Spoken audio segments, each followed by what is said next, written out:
أما بعد فقد قال الله عز وجل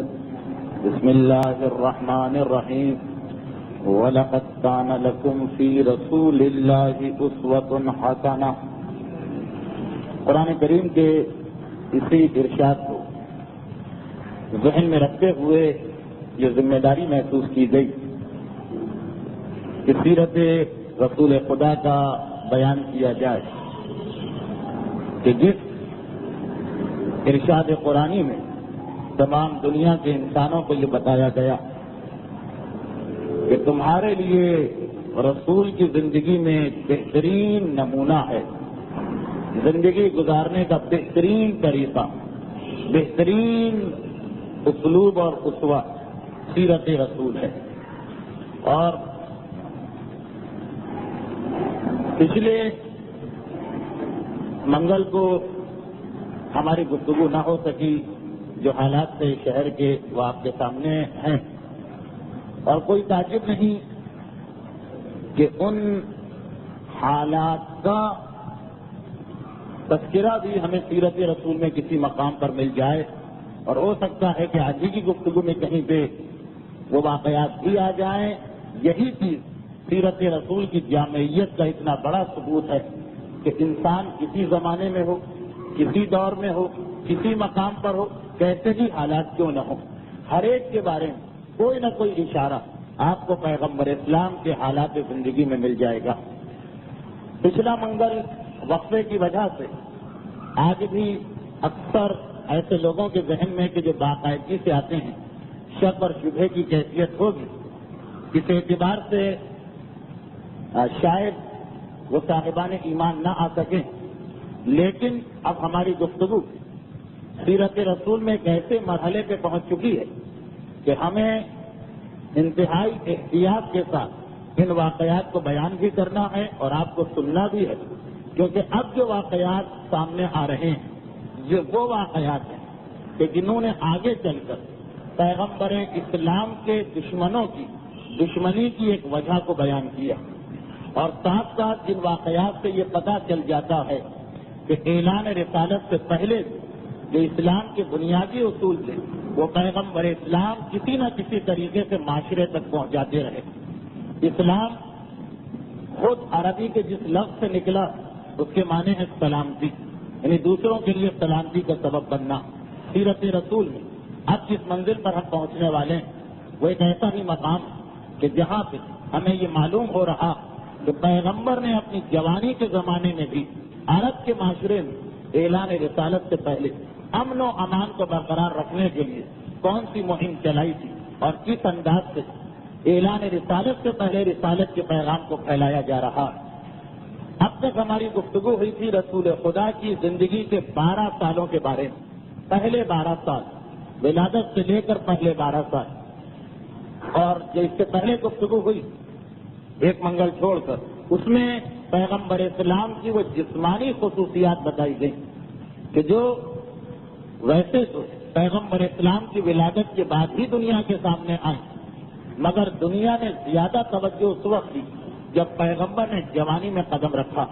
پیغمبر کے سر کی خصوصیت، آنکھوں کی خصوصیت، قلب کی خصوصیت، ہاتھوں کی خصوصیت، پاؤں کی خصوصیت، لیکن ان جسمانی خصوصیات کے علاوہ پیغمبر اسلام کی دوسری جو خصوصیات ہیں ان کا تذکرہ انشاءاللہ اس وقت کیا جائے گا جب اعلان رسالت کی گفتگو ہو رہی ہوگی، کیونکہ ان کا زیادہ تر تعلق 40ویں سال کے واقعات سے ہے۔ یہ میں نے صرف اس لیے یاد دلایا کہ آپ کے ذہن میں رہے کہ سیرت رسول میں ایک انتہائی اہم حصہ ہوتا ہے خصائص رسول، وہ خصوصیتیں جو سوائے رسول کی اور کسی کو اس کائنات میں حاصل نہیں ہیں۔ ان میں سے کچھ بیان ہو گئی، کچھ بیان ہوں گی۔ اب آئیے ہم اسی منزل سے آگے بڑھیں جہاں تک گفتگو پہنچی تھی، اور بات اس منزل پر تھی کہ پیغمبر اسلام کی عمر مبارک 9 سال کی تھی یا 12 سال کی، علماء میں اختلاف ہے۔ جب پہلی مرتبہ حضرت ابو طالب اپنے بھتیجے کو اپنے ساتھ تجارت کے سفر میں لے جا رہے ہیں، پیغمبر اسلام کی ولادت سے فوراً بعد کچھ ایسے واقعات پیش آئے کہ خاندان بنی ہاشم نے یہ ارادہ کر لیا کہ ہمیں پیغمبر اسلام کی مکمل حفاظت کرنا، اور اسی وجہ سے حضرت عبد المطلب نے یہ حکم تک جاری کر دیا تھا کہ میرے اس پوتے کو مکے کے باہر بھی نہ لے جانا جو آس پاس کے علاقے ہیں، تو تجارت کے لیے دور و دراز کے سفر پر لے جانا تو ناممکن تھا۔ مگر جب پیغمبر اسلام کی عمر مبارک 9 سال ہوئی، لیکن روایات کی روشنی سے یہ پتہ چلتا کہ 9 سال کی عمر میں بھی رسول خدا بالکل ایک 25 یا 30 یا 40 سال کے نوجوان کی شکل میں نظر آ رہے تھے۔ جسمانی نشو نما زیادہ ہو، اس اعتبار سے 9 سال کا بچہ بھی جوان نظر آ رہا ہے۔ اس وقت حضرت ابو طالب پہلی مرتبہ رسول خدا کو لے کے چلے، اور ایک اور روایت ہمارے یہاں جس میں ہے کہ نہیں، پہلی مرتبہ اس وقت رسول خدا کو مکے سے تجارت کے لیے لے جایا گیا جب رسول خدا کی عمر 12 سال کی ہو چکی تھی، اور اس سفر میں جب رسول گئے تو شام کے علاقے تک پہنچتے پہنچتے بہت سارے راہبوں سے ملاقات ہوئی تھی، جن کے حالات سال گزشتہ کی آخری تقریر میں بیان کیے جا چکے تھے۔ اب بات یہاں تک پہنچنے کے بعد میں نے پچھلی تقریر میں ایک بات یہ بھی بیان کی کہ کسی کے ساتھ ساتھ تجارت کے سفر میں اپنے چچا کے ساتھ جا رہے ہیں، اسی کے ساتھ ساتھ پیغمبر اسلام نے جہاد کی پہاڑیوں پر بنی ہاشم کی اور خصوصاً حضرت ابو طالب کے جو جانور جو مویشی ہیں ان کو چرانا شروع کر دیا، اور کچھ ہی عرصہ گزرتا حضرت ابو طالب جو اب تک رسول خدا کو تجارت کے سفر میں اپنے ساتھ لے جاتے تھے، پیغمبر اسلام کو تجارت کی پوری ذمہ داریاں سپرد کرتے ہیں۔ بعض روایتوں میں یہ ہے کہ حضرت ابو طالب بڑھاپے کے قریب پہنچ رہے ہیں، اور بعض میں یہ ہے کہ نہیں، رسول خدا خود یہ خواہش ظاہر کرتے ہیں کہ اب میں یہ چاہتا ہوں کہ ظاہری اعتبار سے اپنے خاندان کو سپورٹ کروں یا اپنے خاندان کی مدد کروں۔ چنانچہ جوانی میں داخل ہوتے 12ویں سال کے بعد رسول خدا نے جہاں ایک طرف بکریاں چرانا شروع کی، وہاں دوسری جانب تجارت کے سفر بھی شروع کر دیے، اور روایتوں میں بار بار یہ آتا کہ اتنی کثرت سے رسول خدا نے تجارت کے سفر کیے کہ پورے عرب کے کونے کونے اور چپے چپے پہ پہنچ گئے۔ بعض روایتوں میں پیغمبر اسلام کے یمن تک سفر کرنے کا تذکرہ آتا۔ اب اس مقام پر کچھ باتیں ایسی ہیں کہ جن کو اگر میں بیان کروں تو بڑی آپ کو خشک لگیں گی، لیکن اسلام کی آئندہ تاریخ میں ان کا بڑا دخل ہے۔ اس میں ایک بنیادی بات جو اس سے پہلے 3-4 مرتبہ بتائی جا چکی ہے وہ یہ کہ مکے اور مدینے کے بارے میں ایک بات ذہن میں رہے کہ اس وقت دنیا میں جتنی تجارت ہوتی تھی وہ ساری تجارت اس طریقے سے ہوتی تھی کہ مشرق کے جتنے ممالک ہیں، ہندوستان ہو، سیلون ہو، انڈونیشیا ہو، فلپائن ہو، جاپان، وہاں سے سامان پانی کے جہازوں میں یمن تک لایا جاتا تھا، سمندر کا راستہ۔ اس کے بعد یورپ کے ممالک میں سامان لے جانے کے لیے سمندر کا اور کوئی راستہ نہیں۔ افریقہ بہت کم لوگ جاتے تھے، آج جو نہر سوئز ہے اس زمانے میں تھی نہیں، چنانچہ صرف خشکی کا راستہ رہ جاتا۔ یمن ایک طرف ہے، شام دوسری طرف۔ یمن سے شام یہ وہ اہم ترین راستہ جس کی وجہ سے یورپ کا سامان ایشیا میں آتا ہے مشرق میں، اور مشرق کا سامان مغرب میں جاتا ہے۔ تو ایک سرا اس کا یمن میں ہے، ایک سرا شام میں۔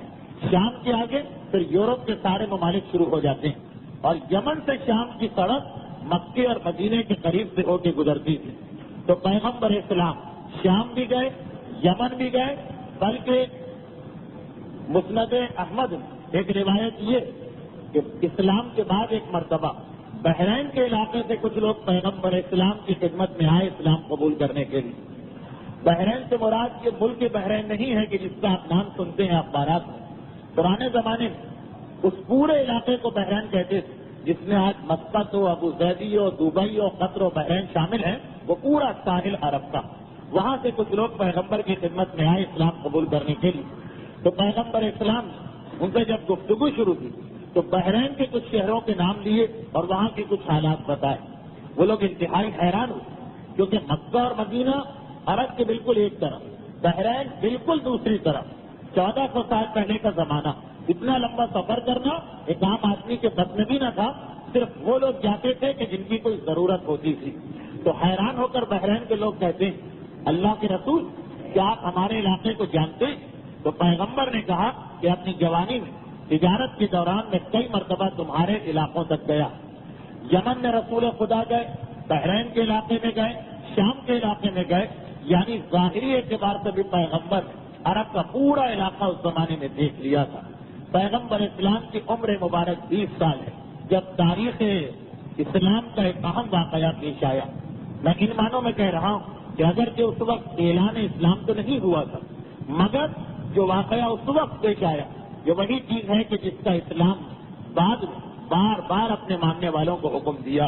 اور وہ واقعہ یہ تھا کہ پیغمبر اسلام نے ایک میٹنگ میں شرکت کی، اور اس میٹنگ میں ایک ایسا معاہدہ تیار پایا جس پر رسول خدا نے دستخط بھی کیے، اور دستخط کرنے کے بعد آخر تک اعلان کرتے رہے، یعنی اسلام کے بعد بھی اپنی زندگی کے آخری لمحے تک اعلان کرتے رہے کہ وہ جو معاہدہ ہم لوگوں نے کیا تھا، وہ جو ہم لوگوں نے ایک انجمن، ایک جماعت بنائی تھی، وہ ایسی تھی کہ آج بھی اگر کوئی اس قسم کا کام کرے اور مجھے بلائے تو آج بھی میں جانے کو تیار ہوں، اس میں حصہ لینے کو تیار ہوں۔ وہ کیا واقعہ تھا؟ یہ دو الگ الگ واقعات ہیں، مگر دونوں مل کے نتیجہ ایک دیتے ہیں کہ رسول خدا کی جب عمر مبارک 20 سال کی تھی تو فجار نامی جنگ کا چوتھا مرحلہ شروع ہوا۔ یہ تو آپ کے علم میں ہے کہ اسلام سے پہلے عرب کے لوگوں میں جاہلیت حد سے زیادہ تھی، ذرا ذرا سی بات پہ اختلاف، ذرا ذرا سی بات پہ جھگڑا، اور جب جھگڑا شروع ہو جائے تو نہ یہ دیکھنا کہ ظالم کون ہے، نہ یہ دیکھنا کہ مظلوم کون ہے، نہ یہ دیکھنا کہ قصوروار کون ہے، نہ یہ دیکھنا کہ بے قصور کون ہے۔ فلاں آدمی پر حملہ ہوا، اس کا سارا قبیلہ اس کی مدد کو جائے گا، جس آدمی نے ظلم کیا ہے اس کا سارا قبیلہ اس کی مدد کو آئے گا، چاہے ان کو پتہ بھی چل جائے کہ یہ ظالم ہے، مگر ہے ہمارے قبیلے کا، ہمیں اس کی مدد کرنا ہے۔ یہ جاہلیت جہلت ہے جو عرب کے اندر پیغمبر اسلام کی عمر مبارک 20 سال کی تھی جب اسی سلسلے میں ایک جنگ شروع ہوئی، اور واقعات صرف اتنا تھا کہ مکے سے کچھ فاصلے پر اکاز نام کا ایک علاقہ، یہ بھی اسلام کی تاریخ میں بڑا اہم مقام ہے۔ یہ اکاز ایک ایسا علاقہ کہ جو ایک میلے کے لیے مشہور تھا، جہاں ہر سال ایک میلہ لگتا تھا، اور سارے عرب کے قبیلے اپنی ساری دشمنی، اپنے سارے اختلافات بھلا کے یہاں پہ جمع ہوتے تھے۔ اکاز کا میلہ جس مہینے میں لگایا جاتا وہ مہینہ عرب کے نزدیک قابل احترام تھا، اس میں کوئی کسی سے جنگ نہیں کرتا۔ دو ہی چیزیں قابل احترام تھی، ایک حرم کی سرزمین جس کا عرب خیال کرتے، وہاں کوئی چلا گیا تو اسے نقصان نہیں پہنچائیں، اور ایک یہ مہینہ کہ جس کا احترام کیا جاتا، جسے قرآن نے بھی شہر حرام کہا، اور مزید تفصیل اب بعد میں آئے گی جب رسالت کے واقعات شروع ہوں گے۔ بہرحال اکاز نام کا مقام یہ تھا کہ جہاں سارے عرب کے لوگ جمع ہوتے ہیں اور اپنے اختلافات بھلا کے بیٹھ جاتے ہیں۔ ہر قسم کی عیاشیاں بھی ہوتی ہیں، شرابیں بھی پی جاتی ہیں، جوئے بھی کھیلے جاتے ہیں، اور ساتھ ساتھ بہت سے سنجیدہ لوگ بھی جمع ہو کے اپنے معاشرے کو سدھارنے کے لیے مختلف منصوبے بناتے ہیں۔ اب تاریخ کہہ رہی ہے کہ اکاز کے میلے میں ایک مرتبہ عرب کے قبیلے بنی کنانہ کا ایک سردار نعمان آیا، اور اس نے ایک آدمی کو ملازم رکھا جس کا نام تھا عروہ۔ کہا کہ تم جو میرے اونٹ ہیں جن کو لے کے میں آیا ہوں اس میلے میں، ان اونٹوں کو لے جاؤ اور انہیں لے جا کے پانی پلاؤ، چراؤ مختلف باغات اور مختلف کھیتیوں میں۔ عروہ اسی کام کے لیے ملازم ہوا، یہ کام انجام دے رہا کہ اتنے میں اس کا دشمن قبیلہ تھا بنو قیس، انہوں نے ایک مرتبہ دیکھا کہ یہ اکیلا ہے، جانوروں کو پانی پلا رہا، اس پر حملہ کر کے اسے قتل کر دیا۔ یہ خبر جب اس کے مالک کو ملی نعمان کو، تو وہ قاتل کے قبیلے کے پاس گیا اور جا کر کہا کہ تم نے میرے آدمی کو مارا، اب یا تو تم قاتل کو میرے حوالے کرو جس کا نام براق تھا، یا اس کا خون بہا دے دو۔ اس قبیلے والے نے صاف انکار کر دیا کہ ہرگز نہیں، نہ ہم قاتل تمہیں دیں گے نہ ہم خون بہا دیں گے۔ نعمان اپنی اخلاقی ذمہ داری سمجھ رہا ہے کہ میرا ملازم میرا کام کرتے ہوئے مارا گیا، یہ میری توہین ہے، یہ مجھ پر حملہ کیا گیا۔ جب اس نے دیکھا کہ یہ لوگ نہیں مانتے تو اس نے اپنے قبیلے کو جمع کر کے ساری کیفیت سنائی۔ بنو کنانہ کا قبیلہ جمع ہو گیا کہ واقعاً تم حق پر ہو، تم پر ظلم ہوا، اور ادھر قاتل کا قبیلہ بھی جمع ہو گیا کہ ہمارے آدمی کے خلاف تم نے کیوں بات کہی اور اب ہم اس سے بدلہ لیں۔ یہ دونوں قبیلے میدان میں آ گئے اور ایک مرتبہ جنگ شروع ہو گئی. قریش کو یہ اطلاع ملی، خاص طور پر خاندان بنو ہاشم جس کی قیادت اس وقت حضرت ابو طالب کر رہے تھے، ان کو یہ اطلاع ملی. اب بظاہر بنی ہاشم کو اس معاملے میں کوئی تعلق نہیں، لیکن بنو ہاشم نے دیکھا کہ یہ نعمان کا قبیلہ حق پر ہے، یہ بالکل صحیح بات کہہ رہے ہیں کہ یا ہمارے آدمی کے قاتل کو واپس کرو یا اس کا خون بہا دو. لیکن جو سامنے والا قبیلہ وہ اتنا ضدی کہ نہ قاتل کو دے رہا نہ اس کا خون بہا دے رہا، اور ساتھ ساتھ احترام والے مہینے میں جنگ شروع کر دی. چنانچہ بنو ہاشم نے آپس میں کہا کہ ہمیں مظلوم کی مدد کرنا چاہیے، اگرچہ ہمارا اس میں براہ راست کوئی دخل نہیں، مگر ہم نعمان کے قبیلے کی مدد کریں گے. اور ایک مرتبہ وہ اس کے ساتھ شامل ہو گئے. اب عرب کی جنگیں ہوتی تھی کہ جس کے اندر اس بات کا خیال رکھا جاتا تھا کہ کچھ مہینے جنگ کرو پھر جنگ بند کر کے چلے جاؤ، باقی بھی تو کام کرنا. پورا قبیلہ اگر 24 گھنٹے پورا سال جنگ کرے تو بھوکوں مر جائیں. کھیتی باڑی ہے، مویشی چرانا ہے، تجارت کرنا، 4 مہینے جنگ بند کرو، باقی کام کر کے آؤ پھر آگے جنگ شروع کر دو جہاں سے جنگ بند کی. جس طرح آپ نے دیکھا ہوگا کہ جو بعض لوگ کھیل کھیلتے ہیں لوڈو وغیرہ کا، ایک بازی ہو گئی، اب جاتے ہیں اس کے بعد 2 دن کے بعد آ کے وہیں سے شروع کر دیتے ہیں. یہ عربوں کی جنگ ہوتی. اس جنگ کا نام تھا فجار. فجار اس لیے کہا جاتا، فجار مانے گناہ، کہ ایک احترام والے مہینے میں یہ جنگ شروع کی گئی تو سب نے کہا کہ ہم نے کام تو بڑا گناہ کا کیا، فقط فجر نہ ہم نے گناہ کا کام کیا. جنگ کا نام پڑ گیا حرب فجار، یعنی گناہ والی جنگ. اب میں اسی تفصیل میں خاص وجہ سے جا رہا ہوں. روایت یہ ہے کہ یہ ایک مرتبہ جنگ ہوئی، پھر اس کے بعد وقفہ آیا، پھر دوبارہ ہوئی، پھر تیسری مرتبہ ہوئی. جب چوتھی مرتبہ فجار کی جنگ ہو رہی اس وقت پیغمبر اسلام بھی مکے میں تھے اور خاندان بنو ہاشم جو کہ اس جنگ میں مظلوم قبیلے کا ساتھ دے رہا تھا تو اللہ کے رسول بھی اس جنگ میں شریک ہوئے. مگر خود پیغمبر اسلام کا جملہ کہ میں نے کسی پہ تلوار نہیں چلائی، میں نے کسی پہ نیزہ نہیں اٹھایا، میں نے کسی پہ تیر نہیں برسایا، میرا کام صرف یہ تھا کہ جو میرے چچا میدان میں کھڑے ان کے اوپر جو تیر آ رہے ہیں میں ان تیروں کو روکتا تھا اور ان کو اٹھا کے اپنے چچا کے سپرد کیا کرتا تھا. پیغمبر اسلام 20 سال کی عمر مبارک، جوانی کا آغاز ہے، مگر اس وقت یہ دیکھ رہے ہیں اللہ کے رسول کہ حالات کو اور واقعات کو نمٹانے کا یہ طریقہ نہیں کہ جس پر ظلم ہو جائے وہ بھی قانون ہاتھ میں لے کے میدان میں نکل آئے. تو پیغمبر مظلوم کی مدد کے لیے جا تو رہے مگر اس جنگ میں حصہ نہیں لے رہے کہ جس کے اندر معلوم نہیں کون بے گناہ مارا جائے، سامنے والوں میں سب تو ظالم نہیں، پتا نہیں کون بے قصور مارا جائے، فقط دفاع کر رہے ہیں اپنے خاندان کا. تاریخ رسالت اسلام سے پہلے یہ پہلا اور آخری واقعہ نظر آتا کہ پیغمبر میدان جنگ میں نکلے اور اگر کس جنگ نہیں کی مگر میدان میں کھڑے رہے. اس سے پہلے جتنی بھی عربوں کی جنگیں ہوں پیغمبر نے اس میں جانا بھی پسند نہیں کیا. اب تاریخ کہتی کہ آخر جب یہ جنگ چوتھی مرتبہ چل رہی پیغمبر اسلام اپنے چچاؤں کو مشورہ دیا اور اس مشورے کے نتیجے میں پیغمبر کے جو سب سے بڑے چچا تھے، جو خاندان کے سردار نہیں لیکن عمر میں سب سے بڑے، جناب زبیر، انہوں نے کہا کہ ہاں بات صحیح، یہ معاملہ بات چیت سے طے ہونا چاہیے، میدان میں نکلنے سے نہیں. پیغمبر اسلام کے مشورے ان کے چچا زبیر سامنے والے قبیلے کے پاس گئے اور بہرحال کسی نہ کسی طریقے سے ایک مصالحت کرا دی اور یہ جنگ اختتام کو پہنچی. یہ جنگ ختم ہوئی اور چند ہی دنوں کے بعد مکے میں ایک اور واقعہ پیش آ گیا. اب واقعہ ایک عام واقعہ تھا. وہ واقعہ یہ تھا کہ یمن کے قبیلے زبید کا ایک تاجر مکے میں آیا اپنا سامان لے کر سامان بیچنے کے لیے. مکہ بہت بڑی تجارتی منڈی بھی تھا کیونکہ سارا سال زیارت کرنے والے عرب کے بت پرست اور کافر بھی کعبے کی زیارت کو تو آتے تھے، سارا سال لوگ آتے جاتے رہتے ہیں تو دور دور سے تاجر یہاں آتے تھے. یمن کے قبیلے زبید کا ایک تاجر اپنا سامان لے کے آیا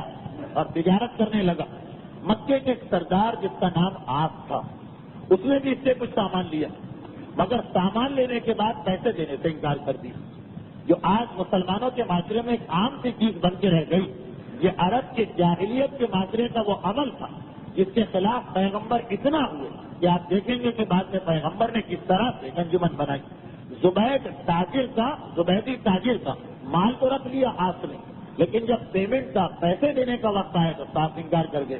اب یہ مکے کا ایک سردار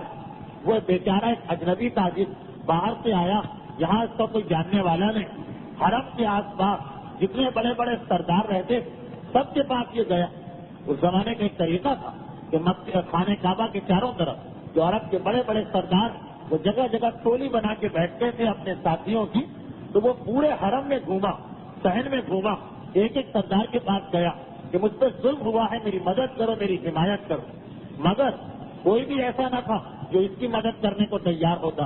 ہم اپنے مکے والے بھائی کو چھوڑ کر یمن سے آنے والے اجنبی کی مدد کیسے کریں؟ کوئی بھی ایسا نہیں جو مظلوم کا ساتھ دے اور اس ظالم کے خلاف کم سے کم اس کے پاس جا کر اس سے بات کرنے کو تیار، کوئی اس معاملے میں پڑھنے کو بھی تیار نہیں ہو رہا۔ جب اس نے دیکھا کہ کوئی فائدہ نہیں ہو رہا تو حرم کے بالکل سامنے ایک پہاڑی ہے، کوہ ابو قبیس۔ پروردگار عالم آپ میں سے جن کو یہ سعادت دے چکے ہیں انہوں نے اپنی آنکھوں سے دیکھا ہوگا، اور جن کو یہ سعادت اب تک نہیں ملی انشاءاللہ پروردگار انہیں زیارت حرمین اور زیارت مکہ کی سعادت نصیب کرے گا۔ تو آپ اپنی آنکھوں سے دیکھیں گے کہ خانہ کعبہ کے بالکل سامنے ابو قبیس نامی پہاڑی ہے، جس کی آج کل بڑی آسان پہچان یہ کہ اس میں وہ سرنگیں بنائی گئی ہیں جس میں سے پیدل چل کے مینا کے میدان تک حاجی اور عمرہ کرنے والے جاتے ہیں۔ وہ اس کی پہچان یہی ہے، اور اس پہاڑی کے اوپر موجودہ بادشاہوں کے محلات بنائے گئے۔ تو یہ پہاڑی کو ہے ابو قبیس، اور اس کی خصوصیت یہ کہ جب کبھی کوئی آدمی ایسا اعلان کرنا چاہے جو وہ سارے مکے کو سنانا چاہتا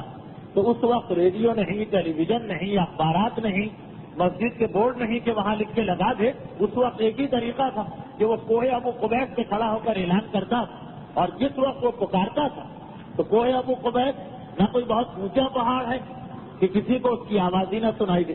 نہ اتنا نیچا پہاڑ ہے کہ لوگ یہ سمجھیں کہ یہ آدمی ہمارے برابر کھڑا، بہرحال ایک اس کی مناسب بلندی وہاں سے پکارتا ہے تو لوگ دوڑ کے آ جاتے ہیں کہ یہ کیا کہہ رہا۔ حتیٰ یہ کہ بعض روایات میں ہے کہ جب رسول خدا نے بھی اعلان رسالت کیا تو اسی پہاڑی پر کھڑے ہو کر مکے والوں کو بلایا تھا۔ یہ کھڑا ہو گیا پہاڑی پر، مکے والوں آؤ میری مدد کے لیے۔ جس وقت اس نے پکارا تو لوگ دوڑ کے آئے، مگر وہ سارے آدمی کہ جن کے پاس یہ پہلے جا چکا وہ اس کی شکل دیکھ کے واپس چلے گئے، وہ سمجھ گئے کہ اس نے کیوں پکارا ہوگا۔ خاندان بنو ہاشم کیونکہ ان کا یہ طریقہ نہیں تھا، ان کے مکانات بھی حرم سے دور تھے، اور وہ حرم کے صحن میں صرف اپنا شان اور شوکت دکھانے کے لیے خاندان بنی ہاشم کسی قسم کی کوئی چوری لگا کے بھی نہیں بیٹھتا تھا، اس لیے یہ تاجر اب تک اس خاندان کے پاس نہیں گیا تھا۔ نیا آدمی اس کو پتا بھی نہیں کہ یہاں پہ بڑے بڑے خاندانوں میں کون سا خاندان ہے۔ خاندان بنی ہاشم کے لوگ قریب جا کے کھڑے ہو گئے، کیا بات ہے، تم نے کیوں پکارا؟ بآواز بلند وہ کہتا ہے کہ میں تمہارے شہر میں مہمان بن کے آیا، تاجر بن کے آیا، زیارت داری سے تجارت کر رہا ہوں، میرا مال رسیدہ گیا، مجھے پیسے نہیں دیے جا رہے۔ جناب زبیر جو رسول خدا کے سب سے بڑے چچا ہیں عمر کے اعتبار سے، انہوں نے یہ سنا، ایک مرتبہ کہا کہ آؤ ہمارے درمیان، ساری بات بتاؤ، اگر تم حق پر ہو تو ہم تمہاری مدد کریں گے۔ اس نے آ کے ثبوت دی، بات بیان کی۔ جناب زبیر مکے کے انتہائی بزرگ افراد میں سے ایک ہے، حضرت عبد المطلب کے سب سے بڑے بیٹے اس وقت، چنانچہ مکہ احترام کرتا، 3-4 ساتھیوں کو لیا، آپ کے پاس گئے اور زبردستی اس کو مجبور کر کے اس سے اس تاجر کا حق دلوایا، اور یہ دعائیں دیتا ہوا یمن چلا گیا۔ مگر جناب زبیر اپنے ساتھیوں سے کہا کہ ہمارے لیے کتنے شرم کی بات ہے کہ مکہ جیسا شہر، بت پرست بھی مانتے ہیں کہ یہ ہمارے بتوں کا مرکز، یہاں پہ ہمارے سامنے ظلم ہو رہا اور ہم لوگ کچھ نہیں کر سکتے کہ بیچارے مظلوم کو پہاڑوں پہ آ کے جینا پڑتا، وہ بھی اس میں اتنی ہمت تھی۔ بہت سے لوگ تو جو کیا ظلم برداشت کر کے چلے جاتے ہوں گے، یہ کتنا قابل شرم ہے ہمارے لیے، ہم ظالموں میں شامل ہو جائیں گے، آؤ اس کا کوئی حل نکالیں۔ کیا حل نکالا جائے؟ آپس میں بات ہوتی چلی گئی۔ حرم کے قریب عبداللہ نام کے ایک آدمی کا مکان تھا، وہ بھی زمانے جاہلیت دیندار تھے، یعنی خدا رسول کو تو نہیں مانتے تھے کیونکہ اس وقت اسلام کا اعلان نہیں ہوا، لیکن کچھ ان میں اخلاقی خوبیاں تھیں۔ انہوں نے اپنا مکان پیش کیا، اور بنی ہاشم کے اکثر آدمی اور دوسرے قبیلوں کے بھی جو سنجیدہ آدمی تھے، ایماندار آدمی تھے، شریف آدمی تھے، وہ سب جمع ہوئے اور ایک انجمن بنائی گئی، ایک معاہدہ کیا گیا جس کا نام تاریخ اسلام میں ہے حلف الفضول۔ ایک حلف اٹھایا انہوں نے، حلف اٹھایا، قسم کھائی کہ ہم سب آپس میں مل کے ایک انجمن بناتے ہیں اور اس انجمن کا کام کیا ہوگا؟ فقط ایک کام، وہ یہ کہ یرد الفضول الی اہلہا، کہ ہم ہر ظالم سے مظلوم کا حق لے کے مظلوم تک پہنچائیں گے. یہ آپس میں طے کیا، قسم کھائی کے ایک دوسرے کا ساتھ دیں گے. اور اس کے بعد یہ مکے کی تاریخ کی پہلی انجمن، پہلا ادارہ، پہلی تنظیم کی جس نے کام شروع کیا. پیغمبر اسلام عمر کے اعتبار سے بزرگوں میں شامل نہ تھے، اعلان رسالت نہیں ہوا تھا، اس لیے خاندان بنی ہاشم کے ایک عام آدمی کی طرح آئے، اس معاہدے میں شریک ہوئے. پیغمبر نے بھی عہد کیا کہ ہاں میں اس کے ساتھ ہوں. تاریخ کہتی کہ اس انجمن کا نام یا اس معاہدے کا نام حلف الفضول ہو گیا. اس کو فضول کیوں کہتے ہیں؟ اس کے بارے میں 3 قول ہیں. پہلا قول یہ ہے کہ جن لوگوں نے یہ معاہدہ کیا اس میں کئی آدمی ایسے تھے جن کا نام فضل تھا. فضل عربی میں عام نام، کئی فضل جمع ہو گئے، فضل کی جمع فضول ہے، اس لیے اس کا نام فضول ہو گیا. یہ اردو والا فضول نہیں ہے جو بیکار کے معنوں میں آتا ہے، یہ فضل کی جمع. بعض علماء کہتے ہیں کہ نہیں، اس معاہدے میں تو ایسے لوگ نہیں تھے، مگر ایسا ہی ایک معاہدہ اس سے پہلے حضرت اسماعیل کے فوراً بعد مکے کی سرزمین پر ہوا تھا. اس میں فضل نام کے آدمی زیادہ تھے تو لوگ اس کو فضول کہتے تھے. اس کو بھی یہی کہا جانے لگا تاکہ لوگوں کو یاد آ جائے کہ ہم اسی راستے پہ چل رہے ہیں. اور بعض علماء کہتے ہیں کہ کیوں کہ عربی میں فضول کہتے ہیں حق کو، ایک مطلب حق بھی ہے جو کہا جاتا ہے مثلا اللہ نے فضل کیا، وہ اسی سے ملتا جلتا لفظ ہے. تو حق کو کہتے ہیں کیونکہ یہ معاہدہ اس بات پر تھا کہ ہمیں مظلوم کا حق ظالم سے چھیننا، اس لیے اس کا نام ہو گیا حلف الفضول. تاریخ کہتی کہ پیغمبر نے 20 سال کی عمر میں اس معاہدے پہ دستخط کیے. یہ معاہدہ کیوں ہوا؟ ایک تو یمن کے تاجر کے واقعے کی وجہ سے، دوسرا یہ کہ وہ جو جنگ ہوئی تھی تجار کی جنگ، اس کے بعد خاندان بنو ہاشم نے یہ بات سوچی کہ اس طرح جنگیں کب تک ہوتی رہیں گی، اگر کوئی ایسا نظام نہ بنایا جائے کہ مظلوم کو حق ملے تو یہ قتل و غارت گری کا سلسلہ چلے گا. ہم ایک ایسا نظام بناتے ہیں. پیغمبر اسلام کو اس انجمن میں شریک ہونے کے بعد یہ انجمن پیغمبر اسلام کو اتنی پسند کہ ساری زندگی اعلان رسالت کے بعد مدینے پہنچنے کے بعد بھی یہ اعلان کرتے رہے کہ خدا کی قسم اگر آج کہیں بھی اس قسم کا کوئی معاہدہ دوبارہ ہوتا تو آج بھی میں جانے کو تیار ہوں اور اس میں شریک ہونے کو تیار ہوں. پیغمبر نے ایک اور مرتبہ اس انجمن کی اس معاہدے کی تعریف کرتے ہوئے کہا کہ اگر مجھے کوئی سرخ اونٹ لا کر دے دے. سرخ اونٹ عربی کا ایک محاورہ جس کا مطلب یہ کہ کوئی بہت بڑا ہدیہ، تحفہ، رشوت، بہت قیمتی چیز، جیسے ہمارے یہاں کہا جاتا ہے مثلاً کوئی مجھے قارون کا خزانہ دلا کر دے دے تو میں فلاں کام نہیں کروں گا. یہ عربی میں سرخ اونٹ، کیونکہ سرخ اونٹ انتہائی قیمتی اونٹ کا نام. اگر کوئی مجھے 100 سرخ اونٹ بھی لا کر دے دے کہ تم اس انجمن میں شریک نہ ہونا تو خدا کی قسم میں اس کو قبول نہیں کروں گا اور اس میں شریک ہو جاؤں گا. اللہ کے رسول بتا رہے ہیں کہ مظلوم کو اس کا حق دلوانا اسلام میں اتنا اہم ہے، اتنا اہم ہے کہ پیغمبر اسلام جن کا کام انجمنوں میں شریک ہونا نہیں ہوتا، یہ رسالت کا کام نہیں ہے. ان کا کام یہ نہیں کہ دنیا والوں کے اداروں میں شریک ہو، لیکن ایک بہترین ادارہ بنایا جا رہا تو پیغمبر اعلان رسالت کے بعد بھی کہتے ہیں کہ میں اس میں شریک ہوں گا، کیونکہ اسلام کے بنیادی احکامات میں سے ایک حکم یہ ہے کہ تمہیں مظلوم کی مدد کرنا. روایات میں یہ موجود کہ اگر کوئی آدمی اپنی آنکھوں سے یہ منظر دیکھے کہ کسی پہ ظلم ہو رہا اور پھر بھی وہ خاموش کھڑا رہے تو یہ آدمی اسلام سے خارج ہو گیا. فقط خرج عن الاسلام، یہ مسلمان نہیں رہا. مسلمان کبھی یہ کر ہی نہیں سکتا کہ اس کی آنکھوں کے سامنے ظلم ہو اور وہ خاموش ہو جائے. یہاں تک روایتوں میں موجود ہے، یہاں تک موجود ہے کہ جس پر ظلم کیا جا رہا اگر وہ تمہارا مخالف بھی ہے، اگر تمہارے اس کے تعلقات بھی نہیں، لیکن آج وہ مظلوم بن رہا تو تمہیں جا کے اس کی مدد کرنا. اتنا مشہور وہ واقعہ جس کے علماء استدلال کرتے ہیں کہ غیر مومن کی مدد بھی واجب ہے اگر وہ مظلوم ہو جائے. وہ مشہور واقعہ منصور دوانقی کا واقعہ. منصور دوانقی بنو عباس کا ایک حکمران تھا اور یہ آپ کے علم میں ہے کہ بنو عباس وہ خاندان جو بنو امیہ کے خلاف کھڑا ہوا. بنو امیہ کو انہوں نے ان کی خلافت کو ختم کر کے اپنی خلافت کو قائم کیا اور اتنی دشمنی ہو گئی ان دونوں خاندانوں کہ بنو عباس بنو امیہ کے بچے کو ڈھونڈ رہے تھے، کوئی بھی مل جائے، یعنی وہی اسلام سے پہلے کی جاہلیت. یہ دیکھے بغیر کہ جس خاندان کے ہم خلاف ہیں اس میں سب تو ظالم نہیں ہوں گے، اس میں سب تو قصوروار نہیں ہوں گے، کچھ اس میں بے گناہ بھی ہوں گے، کچھ ایسے بھی ہوں گے جن کا اپنے خاندان کے مظالم سے کوئی تعلق نہیں. بچہ بھی مل جائے اس خاندان کا تو اسے نہیں چھوڑنا، تلاش ہو رہی، ڈھونڈا جا رہا، اور اسی زمانے جب سب کو وہ ختم کر چکا فقط ایک آدمی کا نام اس کے پاس آیا،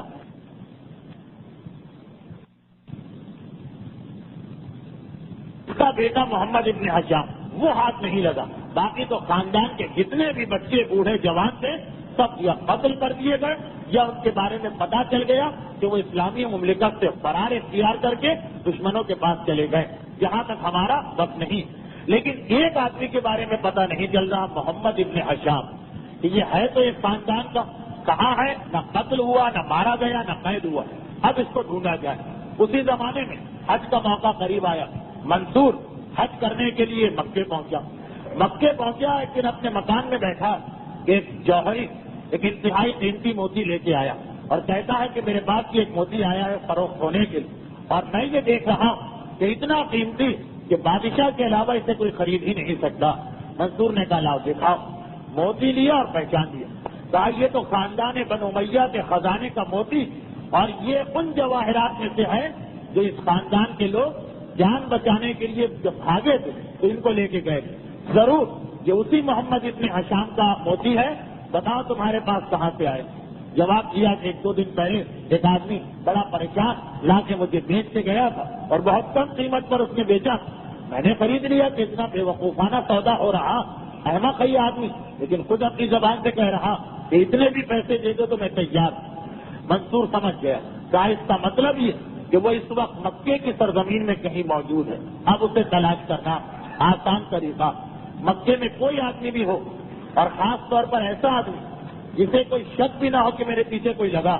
وہ ضرور صبح کی نماز کے لیے تو حرم جائے گا۔ منصور نے ربی کو جو اس کا نائب تھا بلایا، کہا گھیر لو حرم کو، خانہ کعبہ کو چاروں طرف سے گھیرے میں لے لو، کل صبح کی نماز کے بعد جب نماز ہو رہی ہو چاروں طرف سپاہی ایک ایک دروازے پہ بٹھا دینا، نماز ختم ہو کے جب لوگ باہر نکلنے لگے ایک ایک کو دیکھتے جانا، پھر نکلنے کی اجازت دینا، سارے دروازے بند کر کے صرف ایک دروازہ کھلا رکھنا۔ اور اگلی صبح کو جب یہ ہوا تو واقعاً وہ محمد یہیں پہ تھے، محمد ابن حشام ابن عبد الملک، ایک بنو امیہ کے سردار کے خلیفہ کا بیٹا، اگر کہ یہ سردار حشام ابن عبد الملک انتہائی ظالموں میں سے اس کا بیٹا، اس نے جو منظر دیکھا، سارے دروازے بند، پولیس اور فوج کے پہرے لگ گئے ہیں، ایک ہی دروازہ کھلا ہے، ایک ایک آدمی کو چہرہ دیکھ کے نکلنے کی اجازت مل رہی، سمجھ گیا کہ سوائے میری گرفتاری کے اور اس کا کوئی مقصد نہیں، اب کیا کیا جائے؟ ہوش و حواس سے آخر کس سے کہے؟ ذرہ ذرہ دشمن لگ رہا تھا ان لوگوں کو اس وقت، ایسے بری حالت ہو گئی تھی اپنے کرتوتوں کی وجہ سے خاندان کی، کس سے کہے؟ پریشانی کے عالم میں گھوم رہا اور خود بہت پریشان تھا، لیکن دوسرے لوگوں نے اس کی حالت کو اس لیے محسوس نہیں کیا کہ دوسرے لوگ بھی تھوڑا پریشان ہو گئے، ایک دم سے بند کر دیا جائے حرم کو، پولیس اور فوج آ جائے، ہر آدمی پریشان ہوگا، مگر محمد ابن زید ابن علی وہاں سے گزرے، انہوں نے اس کا چہرہ دیکھا، پریشانی دیکھ کے رک گئے۔ یہ کون ہے؟ یہ ہمارے چوتھے امام زین العابدین علیہ الصلوۃ والسلام، ہمارے چوتھے امام کے پوتے، یعنی ان کے والد زید تھے، 5ویں امام کے بھائی، یہ وہی زید جنہیں حشام ابن عبد الملک نے گرفتار کر کے سولی دی تھی اور 1 سال تک ان کا لاشا درخت کی ٹہنی کے اوپر لٹکا رہا تھا، یہاں تک کہ مکڑی نے ان کے جسم پہ جالا بن دیا تھا اور کبوتروں نے گھونسلے بنا لیے تھے، مگر 1 سال تک ان کے قابل احترام لاشے کو اتارنے کی اجازت نہیں دی گئی۔ یہ وہی جن کے بارے میں رسول کہہ گئے تھے کہ یہ جو چوتھے امام ہے ان کا ایک بیٹا انتہائی مظلومیت سے شہید کیا جائے گا اور وہ جنت میں مجھ سے آ کے ملے گا، وہ زید، بہت مشہور ہے زید کی شہادت، ان کے بیٹے ہیں یہ محمد ابن زید، یہ گزر رہے ہیں، رک گئے، اتنے پریشان کیوں؟ کہا کہ یہ حالات واقعات آپ دیکھ رہے ہیں۔ محمد ابن زید کہتے ہیں کہ میں نے تمہیں پہچان بھی لیا، میرا نام بھی محمد، تمہارا نام بھی محمد، اور یہ بھی پہچان لیا کہ تمہارا باپ ہوا جس نے میرے بابا کو شہید کیا، فقط شہید ہی نہیں کیا، 1 سال تک سولی پر ان کا لاشا لٹکا رہا اور اس کے بعد ان کے لاشے کو اتار کے جلایا گیا اور اس کی راکھ کو دریائے فرات میں بہایا گیا۔ یہ سب کچھ کہی، مگر وہ تمہارا باپ تھا، ظالم تمہارا باپ تھا، قاتل تمہارا باپ تھا، نہ تم نے کوئی ظلم کیا، نہ تم نے کوئی قتل کیا، اس لیے تمہاری مدد کرنا میرا فرض ہے۔ اس بدترین دشمن کا بیٹا کہ جس نے زید ابن علی کو اتنی مظلومیت سے شہید کیا، مگر اسی زید کے بیٹے سادات کے خاندان سے تعلق رکھنے والے اپنے بابا کے قاتل کے بیٹے کی مدد کر رہے ہیں، فقط اس لیے کہ ظالم وہ ہے، ظالم تم نہیں، اور تم ظالم نہیں ہو تو تمہارا خاندان کیسا بھی ہو، ہمیں کیا غرض، آؤ میں تمہاری مدد کرتا ہوں۔ اور اس کے بعد کہا کہ اس کا یہ طریقہ ہوگا، وہ تیار ہو گیا۔ محمد ابن زید اس آدمی کے، اس بیٹے کے، جو اس کا خلیفہ کا بیٹا، اس کے چہرے پہ چادر ڈال کے اس کو گھسیٹتے ہوئے لے چلے اور اپنے خاندان کے 2 آدمیوں کو ساتھ میں رکھا اور مارتے پیٹتے ہوئے دروازے تک لائے۔ ربی حاجب نے پہچان لیا یہ زید شہید کے بیٹے آ رہے ہیں، اسے پتا کہ زید شہید کا بیٹا حشام کے بیٹے کا سب سے بڑا دشمن ہوگا، باپ کے قاتل کا دشمن۔ چنانچہ وہ کہتا ہے کہ آپ کہاں جا رہے ہیں؟ جواب دیا کہ ایک اونٹ والا، اس نے اپنا اونٹ مجھے کرائے پہ دیا، مگر کرایہ لینے کے بعد اونٹ میرے حوالے نہیں کیا، اونٹ کسی اور کو دے دیا۔ اب میں اس سے کہتا ہوں لاؤ میرا پیسہ واپس کرو، انکار کر رہا، میں اسے قاضی مکہ کی عدالت میں لے جا رہا ہوں، ایسا کرو تم بھی 2 سپاہی مجھے دے دو تاکہ یہ بھاگنے نہ پائے۔ ربی حاجب کے ذہن میں خیال بھی نہیں آ سکتا تھا کہ یہ زید کے بیٹے اپنے بابا کے قاتل کے بیٹے کو پناہ دیں گے اور پھر قاضی کی عدالت میں جا رہے ہیں۔ چنانچہ اس نے 2 سپاہیوں سے کہا ان کے ساتھ چلے جاؤ، لے کے چلے، تھوڑی دور پہنچے، جب حرم نظر آنا بند ہو گیا، ایک مرتبہ کہا زید کے بیٹے، زید شہید کے بیٹے نے اس سے کہا کہ اے شخص اگر تو میرے پیسے دینے کو اب بھی تیار ہو جائے تو میں پھر کیس نہیں کروں گا، کورٹ میں نہیں جاؤں گا۔ بات تو پہلے طے ہو چکی تھی۔ اس نے فوراً کہا کہ ہاں مجھے اپنی غلطی کا احساس ہو گیا، میں پیسے دینے کو تیار ہوں۔ زید شہید کے بیٹے سپاہیوں کی طرف موڑے، کہا کہ اب تو معاملہ ختم ہو گیا، یہ پیسے دینے کو تیار ہو گیا، اب تمہارا جانا بھی بیکار، میں قاضی کی عدالت میں تو نہیں جا رہا ہوں۔ سپاہیوں کو تو صرف اتنا حکم تھا کہ کورٹ تک اس کو لے جاؤ۔ جب انہوں نے دیکھا کہ معاملہ طے ہو گیا، بات ختم ہو گئی، کہا خدا حافظ، وہ واپس آ گئے اور زید شہید کے بیٹے کہتے ہیں جاؤ تمہاری جان بچ گئی، اب اپنی جان کی حفاظت کا انتظام خود کرو۔ ایک مرتبہ اس کی آنکھوں میں آنسو آ گئے، حشام کے بیٹے کہا واللہ یعلم حیث یجعل رسالتہ، پروردگار بہترین طریقے سے جانتا کہ اپنی رسالت کو کس خاندان میں رکھے، آپ کا خاندان اس کا حقدار ہے کہ اس میں رسالت رکھی جائے۔ یہ کہہ کر ایک دوسرا قیمتی موتی نکالا، کہا کہ آپ نے میری مدد کی ہے، میرے پاس جتنے جواہرات ان میں یہ سب سے قیمتی ہے، یہ آپ کی نظر ہے۔ زید شہید کے بیٹے نے دیکھا، حقارت کے ساتھ اس موتی کو دیکھا، کہا تم یہ مجھے دے رہے، میں نے تمہیں تمہاری خاطر اپنے بابا کے خون کو نظر انداز کر دیا تو کیا اتنا تو موتی لے لوں گا؟ جاؤ، یہ فقط خوشنودی خدا اور اپنے جد کی سیرت پر عمل کرتے ہوئے میں نے تمہاری مدد کی۔ اور علماء کہتے ہیں یہ جو جملہ کہا، یہ جملہ پیغمبر اسلام کی جانب بھی اشارہ تھا کہ سادات کے جد امجد رسول خدا وہ پہلی شخصیت ہیں جنہوں نے اس انجمن کی تشکیل میں حصہ لیا اور یہ عہد کیا کہ جب بھی کسی پہ ظلم ہوگا ہم یہ دیکھے بغیر کہ اس کا تعلق کس قبیلے سے ہے، کس خاندان سے ہے، کس نسل سے ہے، کیا زبان بولتا ہے، کون سے علاقے میں رہتا ہے، جس پر ظلم ہوگا اس کا ہم ساتھ دیں گے، ظالم کے خلاف ہوں گے اور ظالم سے مظلوم کا حق لے کے پہنچانا ہماری ذمہ داری۔ بس یہ جملہ کہتا چلوں تاکہ سیرت رسول فقط سننے کی چیز نہ بن جائے، آپ اپنی روزانہ کی زندگی میں اس کو نافذ کریں۔ جب پیغمبر نے یہ طریقہ بتایا، زید شہید کے بیٹے نے یہ بتایا کہ دیکھو اس طریقے پہ اس طرح چلنا، میں ایک بات صرف بتا دوں کہ مظلوم کی جان بچانے کے لیے اسلام میں جھوٹ بولنا جائز بلکہ بعض اوقات واجب ہے، وہ فقہ کا الگ مسئلہ۔ یہ طریقہ بتایا کہ رسالت کا طریقہ یہ، تو آپ ایک بات اور ذہن میں رکھیں کہ یہاں ظالم و مظلوم سے مراد فقط بادشاہوں کا تذکرہ نہیں، حکمرانوں کا طریقہ نہیں کہ آپ یہ سوچیں کہ ہاں کوئی بادشاہ ظلم کرے گا تو ہم کھڑے ہوں گے مظلوم کی حمایت میں، نہیں۔ ظالم و مظلوم ہر گلی میں ہوتے ہیں، ہر محلے میں ہوتے ہیں، ہر خاندان میں ہوتے ہیں، اپنے اپنے گھروں میں جا کے دیکھیں تو وہاں بھی یہ مسئلہ نظر آئے گا۔ اب مومن ہونے کی حیثیت سے، رسول کا ماننے والا ہونے کی حیثیت سے یہ آپ کی ذمہ داری، جیسا کہ میں اس ایام ازاں میں بھی مثال دے چکا ہوں کہ شوہر اور بیوی کے جھگڑے میں جو ہر گھر کے اندر تقریباً اب پیدا ہونے لگا، ایک ظالم ہے ایک مظلوم ہے، یہ خیال کیے بغیر کہ میرا بھائی اپنی بیوی پہ ظلم کر رہا، میں بھائی کے خلاف کیسے جاؤں؟ ذمہ داری کہ اگر دیکھ رہے ہیں کہ بھاوت مظلومہ ہے تو اس کی مدد کرنا، اگر کسی گھر میں آپ کے دیکھ رہے ہیں کہ میری بہن اپنے شوہر کا حق ادا نہیں کر رہی، بہن ظالم اور میرا بہنوئی مظلوم ہے، یہاں پر واجب ہے کہ اس مظلوم کا ساتھ دیں، چاہے بہن سے تعلقات بگڑ رہے ہیں مگر آپ کو صحیح بات کہنا اور صحیح شخص کے سامنے کہنا. چھوٹے چھوٹے کاروباری مسئلے, لین دین کا معاملہ, دکانوں کے معاملات, طلاق اور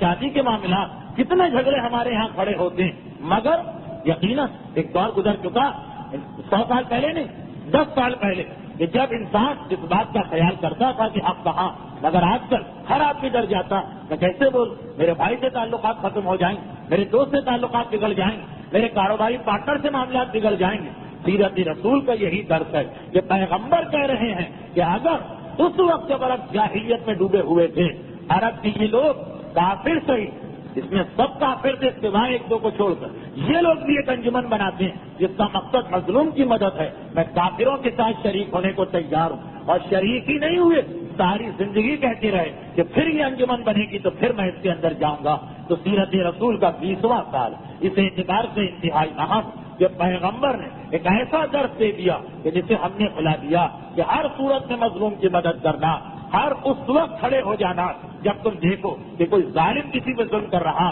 چاہے ظالم تمہارا ساتھی ہو, تمہارے علاقے کا ہو, تمہارے خاندان کا ہو, تمہارا خونی رشتہ دار ہو. سیرت رسول میں یہ 20واں سال آتا ہے. تاریخ کہتی ہے کہ اس انجمن کے بننے کے بعد پیغمبر اسلام تجارت کے سفر میں بھی جا رہے ہیں, اور جہاں جہاں کوئی معاملہ آتا آگے جا کے مصالحت کراتے ہیں. اور یہی وہ وقت ہے جب پیغمبر اسلام کے کردار کی اس بلندی کو دیکھنے کے بعد عرب کا پورا معاشرہ,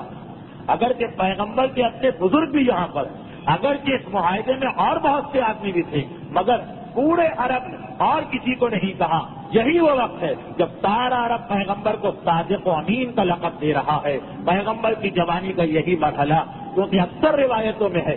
کہ پیغمبر جب 23ویں سال میں پہنچے, اور بعد میں ہے 35ویں سال, جب 23ویں سال میں پہنچے اور کعبے کی تعمیر میں جھگڑا کھڑا ہو گیا اور پیغمبر نے اس جھگڑے کو ختم کیا, تو جس وقت پیغمبر نے اس جھگڑے میں دخل دیا تھا تو سارے عرب نے کہا تھا امین آ گیا. یعنی 23 سال سے پہلے پیغمبر کا لقب امین عرب کی زبان پہ آ چکا تھا کہ یہ امین بھی ہے, یہ صادق بھی ہے. اس وقت اس جوانی کے آغاز میں پیغمبر کا یہ لقب ملنا بتا رہا کہ پیغمبر اسلام کی تجارت بھی اور ساتھ ساتھ مظلوم کی مدد بھی, یہ دونوں پیغمبر کی, یعنی ایک طرف معاش کا سلسلہ بھی جاری ہے. جو آج بہت سے لوگ کہہ دیتے ہیں ہمارے پاس ٹائم کہاں, سارا دن دکان میں اب کہاں بیٹھ کے جھگڑے نمٹاتے پھریں, سارا دن دفتر میں ملازمت کرتے ہیں, اب 2 گھنٹے آرام کا وقت ہی نہیں. پیغمبر نے بتا دیا تجارت کے سفر کی جاری, اور تجارت اس زمانے کہ ایک چھوٹے سے تجارت کے کام کے لیے 6 مہینے لگ جاتے تھے, اور ساتھ ساتھ مظلوم کو اس کا حق بھی دلوا رہے ہیں. بس یہی وہ وقت ہے پیغمبر کا لقب صادق و امین پڑا, اور یہی وہ وقت ہے کہ جب آگے چل کر پیغمبر کے اعلان رسالت کے بعد پیغمبر کو جو سب سے بڑا ظاہری سہارا مل رہا. ویسے تو ہمارا اعتقاد کہ اللہ کے رسول کو سوائے خدا کے اور کسی سہارے کی ضرورت نہیں, مگر جو ایک بڑا ظاہری سہارا ملا رسول کو, بس اب اس کا وقت آ گیا کہ پیغمبر کو وہ سہارا دلوایا جائے. یعنی اس معاہدے کے بعد یہ بڑا امین ہے, انتہائی امانت دار ہے. تجارت کے ایسے مسئلے کہ جہاں 6 مہینے کا سفر ہوتا, ایک پیسے کے بھی اس کی حساب کتاب میں غلطی نہیں, بلکہ جس کا سامان لے کے جاتا وہ زیادہ نفع لے کے آتا. یہ شہرت بڑھتی جا رہی تھی کہ عرب کی سرزمین میں جناب خدیجہ طاہرہ کے کانوں تک یہ بات پہنچ گئی. اور اس وقت جب پیغمبر کی عمر 25 سال کی ہو رہی تھی, جناب خدیجہ طاہرہ کو بھی انتہائی شدید ضرورت پیش آ رہی تھی کہ ان کی تجارت جو اب اتنی بڑی ہو گئی تھی کہ کسی ایک آدمی سے نہیں سنبھل رہی تھی, ان کو ضرورت پیش آ رہی تھی کہ ایک ایسا امانت دار آدمی مجھے مل جائے جو میری ساری تجارت کو سنبھال لے. جناب خدیجہ کے سامان تجارت کے بارے میں علامہ مجلسی نے حیات القلوب میں لکھا کہ 80,000 اونٹوں پر حضرت خدیجہ کا سامان تجارت بار کر کے بھیجا جاتا تھا. کتنا بڑا کاروبار. خدیجہ طاہرہ گھر میں بیٹھنے والی عورت ہے. یہ آج جناب خدیجہ کا نام استعمال کر کے غلط فہمی پھیلائی جا رہی. کہا جاتا کہ جناب خدیجہ مسلمانوں کی تاریخ میں پہلی خاتون جو اسلام قبول کرے اور وہ گھر سے نکل کے تجارت کیا کرتی. تاریخ کہتی خدیجہ طاہرہ گھر میں بیٹھنے والی عورت ہیں, تجارت ان کے غلام کرتے ہیں, ان کے ملازم کرتے ہیں. اب ان کو ضرورت پیش آ گئی کہ اتنا بڑھ چکا ہے یہ سامان تجارت کہ کوئی ایک دیانتدار آدمی ہونا چاہیے, اور اس کے لیے ان کے کان تک رسول خدا کی شہرت پہنچی. تاریخ یہ بھی بتاتی کہ بس اسی مرحلے پر پیغمبر اسلام نے بھی اپنی تجارت کے طریقے کو بدلا. کچھ سال پہلے بدل دیا تھا. اس سے پہلے رسول کا طریقہ یہ تھا کہ اپنے خاندان کے لیے تجارت کرتے تھے, اپنے چچا کے ساتھ جاتے تھے یا کبھی الگ جاتے تھے, مگر اپنے خاندان کے لیے تجارت کرتے تھے, یعنی اپنے خاندان کا سامان تجارت لے جاتے تھے. مگر پیغمبر اسلام نے 20 سال کی عمر کے بعد اب طریقہ بدلا, اپنے خاندان کے لیے بھی تجارت کرتے ہیں, اور اگر کوئی عرب کا آدمی پیغمبر اسلام سے اپنے سامان کو فروخت کرنے کے لیے خدمت لینا چاہے تو رسول خدا دوسروں کے لیے بھی تجارت کرنے کو تیار ہے. خدیجہ طاہرہ کے کان تک کے بات پہنچی کہ عبداللہ کا یتیم ابو طالب کا بھتیجا اب اس وقت دوسروں کے لیے بھی تجارت کرنا اس نے شروع کر دی. خدیجہ طاہرہ نے کہا کہ میں اسی امین کو بلا کر اپنا سامان تجارت اس کے حوالے کروں, اور خصوصیت سے اس خواب کے بعد جو ورقہ ابن نوفل کے دیے ہوئے پانی کی وجہ سے خدیجہ نے دیکھا, خدیجہ کی یہ خواہش اور تمنا اور بڑھ گئی کہ جب اس پانی نے مجھے خواب دکھا دیا یہ والا, تو میں کسی امین کو بلاؤں اور اس سے کہوں کہ میرا سامان تجارت لے کے جاؤ. خدیجہ طاہرہ رسول خدا کو بلانا چاہتی ہیں, مگر عین اسی وقت ہماری تقریر کا وقت پورا ہو گیا. اس اعتبار سے اب باقی تفصیل اور خاص طور پر جس اہم منزل پر ہم آ گئے جناب خدیجہ طاہرہ کے سامان تجارت کا سفر. خدیجہ طاہرہ کے حالات تو بہت بیان ہوتے ہیں, یہ شادی کس طرح ہوئی یہ واقعات بھی بیان ہوتے ہیں, مگر جو اس میں سب سے اہم واقعہ پیغمبر اسلام کا وہ سفر جو پہلا سفر تھا جس نے بعد میں ابو جہل کی دشمنی کو بڑھایا, خدیجہ کے یقین کو بڑھایا, وہ بڑا اہم واقعہ. انشاءاللہ آئندہ تقریر کی ابتدا اسی واقعے سے ہوگی, کیونکہ میں یہ چاہتا ہوں کہ سیرت رسول بیان کرنے کے ساتھ ساتھ سیرت رسول پر عمل کرنے کے لیے ہمیں فقہ اسلامی نے رسول و آل رسول جو مسائل بتائے, جو طریقہ بتایا, اس کا بھی تذکرہ ہوتا جائے. مسائل ضرور ہوں گے, چاہے 10 منٹ ہوں چاہے 12 منٹ, مگر اب بغیر مسائل کے بیان کے یہ تقریریں نہیں ہو سکتی. مسائل کا وقت شروع ہو گیا ہے, بس اتنی التماس ہے کہ ایک مرتبہ درود بھیجیے محمد والے.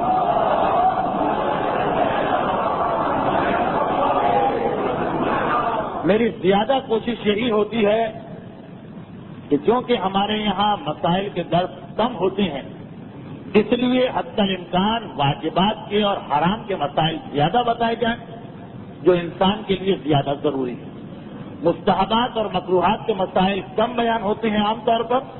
معذاللہ اس لیے نہیں کہ ان کی کوئی اہمیت نہیں, بلکہ اس لیے بہرحال واجب کیونکہ زیادہ اہم ہے, پہلے وہ چیزیں مکمل ہو جائیں پھر مستحبات کا بیان ہو. لیکن آج جو مسائل میں بیان کر رہا ہوں یہ سب مستحبات سے متعلقہ مسائل ہیں, اور صرف اس لیے بیان کیے جا رہے ہیں کہ اکثر یہ سوال پوچھے گئے موجودہ زمانے میں, اس 2-3 مہینے میں بہت زیادہ لوگوں نے یہ سوال پوچھے, جبکہ مسئلہ تو ہر وقت پیش آنے والا مسئلہ,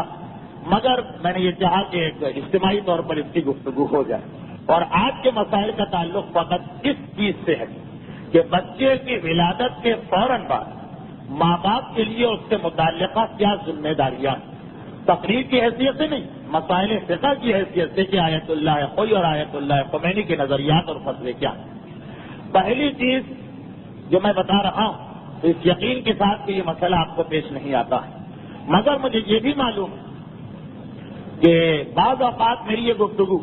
ایسے علاقوں میں پہنچ جاتی ہے جہاں یہ مسئلہ بہت پیش آتا ہے, اس لیے اس کو بیان کیا جا رہا. پہلا مسئلہ یہ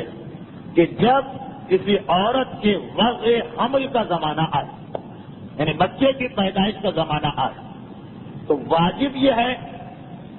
کہ یہ ذمہ داری عورتیں پوری کریں. اب مفت نہیں, فری نہیں, پیسے لے کر اگر اس آدمی کی حیثیت ہے, اس عورت کی حیثیت ہے جس کے یہاں ڈلیوری کا یا بچے کی پیدائش کا زمانہ قریب آ رہا, یہ واجب ہے کہ عورتیں جائیں اور اس بچے کی پیدائش کے سلسلے میں جو مدد ہوتی ہے, یعنی جو اس کے اندر جو طریقہ ہے اس کے اندر حصہ لیں. مردوں کے لیے جانا حرام, یا دوسرے الفاظ میں کہہ دوں کہ مرد کے ذریعے سے ڈلیوری کرانا یا وضع حمل کرانا اسلام میں حرام اور گناہ. اور چاہے زمانہ کتنا ہی ماڈرن ہو جائے, چاہے باہر کے ممالک کے قوانین کیسے ہی کیوں نہ بن جائے, صرف شوہر کو اجازت ہے اس وقت جانے کی, اس کے علاوہ اور کسی مرد کو نہیں. ہاں مجبوری کا مسئلہ دوسرا, کوئی عورت نہ ملے اور وہ عورت وہ حاملہ جو ہے وہ مر رہی ہے, اسے نقصان پہنچ رہا ہے, پھر تو ٹھیک ہے. جو بھی اس وقت مل جائے اس پر واجب، لیکن عام حالات میں کسی مرد ڈاکٹر سے مدد لیتے ہوئے اس عمل کو مکمل کروانا یہ اسلام میں حرام اور گناہ، عورتوں کی ذمہ داری ہے اور ساتھ ساتھ اس کے شوہر کو اجازت دی گئی۔ اگر وہ عورت جس کے یہاں وضع حمل کا یہ ڈلیوری کا وقت آ رہا اتنی غریب ہے، اس کے شوہر کی بھی حیثیت نہیں کہ وہ خرچہ برداشت کر سکے، تو یہ بھی معاشرے پر واجب ہے کہ اس چیز میں بھی اس کی مدد کرے اور اسے یہ خرچہ دے۔ فقط کھانے اور پینے ہی کے واجبات نہیں ہے، فقیر کی وہی مدد نہیں ہے، یہ بھی واجبات میں شامل ہے۔ بس ایک ہی مسئلہ واجبات کا ہے، اب اس کے بعد مستحبات کے مسئلے آ رہے ہیں۔ بچے کی پیدائش کے بعد 4 ایسی چیزیں ہیں کہ جن کو مستحب سمجھا گیا ہے اور بعض علماء 5 کہتے ہیں۔ نمبر 1، اگر بچے کے لیے نقصان دہ نہ ہو تو اسے غسل کرانا، البتہ اگر بچے کو نقصان پہنچ سکتا ہے تو بہرحال وہ غلط۔ نمبر 1، بچے کو غسل کرانا اس کی ولادت کے بعد یہ مستحبات میں سے۔ نمبر 2، بچے کے دائیں کان میں اذان کہنا اور بائیں کان میں اقامت کہنا، بہرحال یہ مستحب ہمارے یہاں رائج ہے۔ نمبر 3، 7ویں دن بچے کا عقیقہ کرنا۔ نمبر 4، 7ویں ہی دن بچے کے بال مونڈ کر اس کے بدلے اس کے وزن کے برابر سونا صدقہ کرنا یا چاندی صدقہ کرنا، جس کی بھی حیثیت ہو، اس کے بال مونڈے جائیں اور اس کے وزن کے برابر یہ چاندی دی جائے جو عام طور پر رائج، اور سونا دے سکے تو اور اچھا ہے، سونا بھی دیا جا سکتا ہے۔ یہ 4تھا مستحب ہے۔ 5واں مستحب یہ ہے کہ اسی دن یعنی 7ویں دن بچے کا ختنہ کیا جائے۔ 6واں مستحب یہ ہے کہ بچے کے کان میں سوراخ دیا جائے، اور 7واں مستحب یہ ہے بچے کی ولادت کے بعد کے مستحبات، 7واں مستحب یہ ہے کہ اس کا ایک اچھا سا نام رکھا جائے، اور 8واں مستحب یہ ہے کہ اس موقع پر ایک دعوت کی جائے، ایک ولیمہ کیا جائے۔ یہ 8 اہم مستحبات ہے، میں نے شروع میں 4-5 کہہ دیے تھے، 8 یہ اہم مستحبات ہے جو بچے کی ولادت کے بعد اس کے ماں اور باپ کے لیے اسلام نے مستحب قرار دیے۔ اب یہ جتنے بھی آپ نے ابھی پوری فہرست سنی یہ سب مستحبات ہیں، سوائے ختنے کے، کہ ختنے کے بارے میں یہ آیا کہ 7ویں دن ختنہ کرنا مستحب، ورنہ یوں ختنہ کرنا واجب ہے، مطلب تھوڑی تفصیل کے ساتھ جو ابھی عنقریب بیان کی جائے گی۔ تو یہ تو ایک فہرست ہو گئی کہ یہ 8 کام فی الفور مستحب ہیں بچے کی ولادت کے بعد پہلے ہفتے کے اندر۔ اب ان میں سے سب سے پہلا میں تذکرہ کرتا ہوں، یہ دیکھتے ہوئے کہ غسل کرانا بچے کا یہ تو کوئی بیان کرنے والا مسئلہ نہیں، دائیں کان میں اذان اور بائیں کان میں اقامت یہ بھی واضح۔ تیسرے مسئلے عقیدے سے، عقیدے کی گفتگو آج شروع ہوگی، پھر کچھ مسائل ختنے کے بارے میں، کچھ مسائل نام رکھنے کے بارے میں۔ البتہ میں بتاؤں کہ مجالس کے اندر جو یہ بیان آتا ہے وہ جنرل ایک عام چیز ہوتی ہے، ہماری گفتگو ہو رہی ہے موجودہ مراجع کے فتوے کی روشنی میں۔ تو تیسری چیز جس کا میں نے تذکرہ کیا وہ یہ کہ مستحب ہے کہ بچے کی پیدائش کے 7ویں دن اس کا عقیقہ کیا جائے۔ اچھا، عقیقے میں 2 چیزیں مستحب، اور اگر آپ ایک چیز کو حاصل نہ کر سکیں تو دوسری چیز باقی رہے گی۔ پہلی چیز کہ خود عقیقہ اسلام میں مستحب ہے۔ بعض لوگوں کے نزدیک یعنی بعض عوام میں سے بعض کے ذہن یہ خیال ہے کہ عقیقہ فرض ہے یا واجب۔ موجودہ مراجع کے نزدیک بعض ایسے مجتہدین گزرے ہیں جو اس کو واجب کہتے ہیں۔ موجودہ مجتہدین کے نزدیک عقیقہ مستحب ہے، انتہائی اس کی تاکید ہے، مگر واجب نہیں، مستحب مؤکد ہے۔ اور ایک تو یہ عقیقہ مستحب، پھر عقیقے میں بھی مستحب یہ کہ اگر 7ویں دن ہو تو اور زیادہ بہتر ہے، ولادت کے بچے کی ولادت کے 7ویں دن ہو تو بہت بہتر ہے۔ البتہ اگر 7ویں دن نہ ہو سکا یہ عقیقہ تو پھر بھی عقیقے کا مستحب ہونا باقی رہے گا۔ یہ اس طرح سے نہیں ہے کہ اگر اس طریقے سے بچے کی پیدائش کا ولیمہ آپ سنیں گے بعد میں جا کر کہ بچے کی ولادت سے دعوت کرنا، اس میں یہ ہے کہ مستحب، لیکن اگر اس وقت دعوت نہیں کی، بچہ 1 سال کا ہو گیا، اب وہ دعوت کا وقت نکل گیا، اب وہ مستحب نہیں رہا۔ اب بھی اگر آپ دعوت کریں اس کی پیدائش کی مناسبت سے تو خالی دعوت کا ثواب ملے گا، مگر جو ولادت کے وقت کا ثواب تھا وہ آپ کو نہیں ملے گا۔ عقیقے میں ایسا نہیں، عقیقہ ہر وقت مستحب ہے، لیکن اگر 7ویں دن کریں تو زیادہ مستحب ہے، یعنی ایک مستحب پر دوسرا مستحب آ جائے گا۔ لیکن اگر 7ویں دن نہ کر سکیں تب بھی ساری زندگی مستحب رہتا ہے۔ بالغ ہونے تک اس کے باپ کے لیے مستحب ہے کہ اپنی بیٹے کا عقیقہ کرائے۔ بالغ ہونے کے بعد اگر بالغ ہونے تک کسی نے عقیقہ نہیں کرایا خاندان میں سے تو خود اس آدمی پر مستحب ہے کہ جب کبھی اسے خیال آ جائے یا اس کی حیثیت ہو جائے تو وہ اپنا عقیقہ کرائے۔ اور یہاں تک مستحب کہ اگر کوئی بچہ 7 دن کا ہونے کے بعد مر گیا، اب تو مر گیا لیکن پھر بھی مستحب ہے کہ اس کا عقیقہ کر دیا جائے، اس کے نام پہ ایک جانور کو ذبح کیا جائے۔ لیکن یہ میں بار بار بتا دوں کہ بہرحال اتنی تاکید کے باوجود عقیقہ واجب نہیں ہے مستحب۔ دوسری چیز اس میں یہ واضح کر دی جائے کہ عقیقے کے اندر جانور ہی ذبح کرنا پڑتا ہے اور کوئی طریقہ نہیں ہے عقیقے کے ثواب اور فائدے کو حاصل کرنے کا۔ عقیقے میں ایک تو ثواب ہے، یعنی آخرت میں ثواب ملے گا، ایک فائدہ یعنی دنیاوی مصیبتیں اور پریشانیاں اس سے بہت سی دور ہو جاتی۔ کچھ روایتوں میں یہ جملے ہیں بھی کہ جب معصوم سے کسی نے آ کے پریشانیوں کا تذکرہ کیا تو امام نے کہا یہ بتاؤ تمہارا عقیقہ ہوا تھا یا نہیں، اور جب اس نے کہا نہیں تو امام نے کہا جاؤ اور جا کر عقیقہ کراؤ کیونکہ یہ مصیبتوں کو دور کرنے والا۔ لیکن خیر میں جو بات بیان کر رہا ہوں وہ یہ کہ عقیقہ جو ہے جس میں ثواب بھی ہے آخرت میں، فائدہ بھی ہے دنیا کا، مصیبتیں دور ہوتی ہیں، اس کے لیے ضروری کہ جانور کو ذبح کیا جائے۔ اگر کوئی آدمی یہ چاہے کہ میں اتنے پیسے دے دوں، 400 کا جانور آتا ہے، 500 کا جانور آتا، میں 500 روپے غریبوں میں تقسیم کر دوں، مصیبت زدہ لوگوں میں تقسیم کر دوں تو مجھے عقیقے کا ثواب اور فائدہ مل جائے تو ہرگز نہیں۔ عقیقے کا جو اسلام نے فائدہ بتایا ہے، جو ثواب بتایا، جو تاکید وہ پیسے دینے سے، چاہے اس سے زیادہ پیسے دے، پیسے دینے سے حاصل نہیں ہوگی، جانور ہی کو ذبح کرنا پڑے گا۔ اور ایک بات اور واضح ہو جائے کہ عقیقے کے جانور میں بھی حج کی طرح سے شراکت نہیں۔ جیسے بعض لوگ یہ مسئلہ پیش کرتے ہیں کہ گھر میں 4 بچے ہیں، 5 بچے ہیں، عقیقہ کرنا ہے، اتنی حیثیت نہیں کہ ایک بکرا ذبح کریں اور 5 بکرے یا 10 بکرے ذبح کریں۔ اگر گائے میں 7 حصے ہو سکتے ہیں تو وہ ہم ذبح کرتے ہیں، ایک گائے کافی ہے؟ نہیں، عقیقے کے اندر کافی نہیں۔ عقیقے کے اندر ہر ایک کے لیے ایک جانور ذبح کرنا پڑے گا۔ البتہ یہ واجب نہیں ہے، اس لیے جس کی حیثیت نہیں ہے وہ زیادہ فکر و پریشانی میں نہ پڑے۔